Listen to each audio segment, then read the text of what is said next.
My daughter's life matters, and I look forward to the day the perpetrator is convicted and punished for his crimes.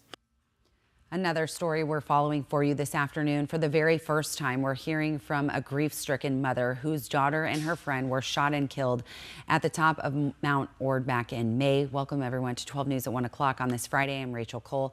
The Maricopa County Sheriff's Office says they have the man who allegedly killed 17-year-old Evan Clark and 18-year-old Pandora Jolsrud. 12 News journalist Sean Rice has new emerging details on this suspect.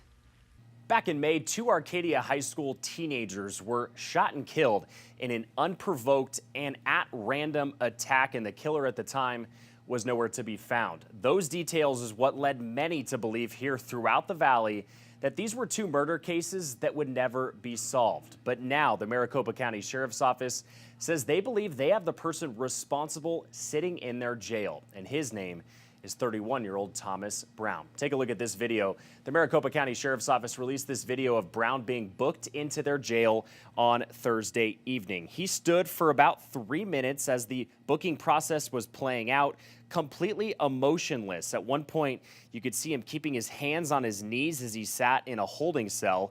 Now, back on May 27th, both Evan Clark and Pandora Jolsrud were found shot to death up on Mount Ord. That's a popular mountain northeast of the valley for both hikers and campers.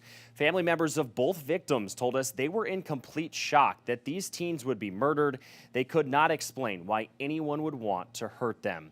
In a press conference this morning, the Maricopa County Sheriff's Office revealed that Brown's DNA was found inside the victim's car and on a pair of gloves, with blood on the outside of them found near where both victims' bodies were found.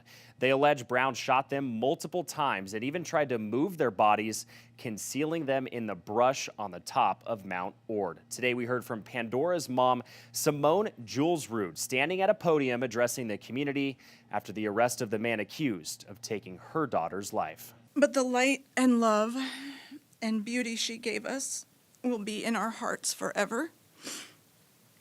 And the darkness that she encountered on that day when she met her killer will not define her life.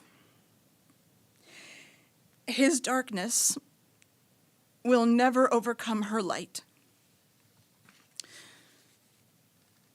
Over the past 4 months, I have prayed every day that her killer would eventually be brought to justice. 12 News has unearthed this social media post that Brown made 2 days after the teens' bodies were found. He linked a news article announcing their deaths on his personal Facebook page. He wrote, quote, "Nicole, his wife, Snoopy, his dog, and I were up there just days before." He called it, quote, "terrible news, especially with the last days of school just prior." The Sheriff's Office says they are aware of this post and others that link Brown to being on the top of Mount Ord when these 2 teens were killed. As this case moves forward, we do expect to learn more evidence at future court hearings. Right now, some evidence that we do not know about. We do not know if Brown ever confessed. We do not know if the Sheriff's Office has a murder weapon that may link him to the crime. And we also do not know if anyone saw Thomas Brown shoot and kill these 2 teenagers. Moving forward, the Maricopa County Sheriff's Office tells me they do believe that he acted alone. And when we asked if he could be linked to other crimes throughout the valley, the Sheriff's Office said they could not disclose that information. Sean Rice, 12 News.